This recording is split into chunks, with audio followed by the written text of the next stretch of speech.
ليه العالم الإسلامي والعربي واقف يتفرج حقيقي؟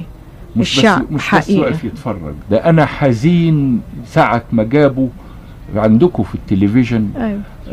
جابوا اللاجئين، وأنا أصلي سافرت وعشت مع الأفغان في بلادهم. أيوة. بلادهم جبلية. الأفغاني بالفطرة مقاتل، لكن بلادهم جبلية. أيوة. وفي الشتاء قارسة. لما جابوا اللاجئين في التلفزيون وشفتهم، ده اللي خلاني طلبت انه لازم نعمل اسبوع لافغانستان.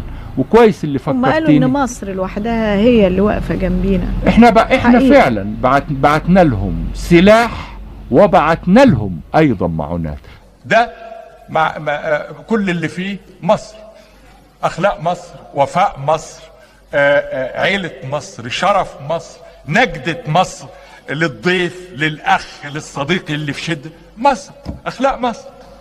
آخر مهزلة كانت موجودة بتاعة أفغانستان، وحقيقة في أمر أفغانستان ده أمر خطير، إنه ليبيا وسوريا واليمن الجنوبية والجزائر يقفوا مع الاتحاد السوفيتي ضد مسلمي أفغانستان.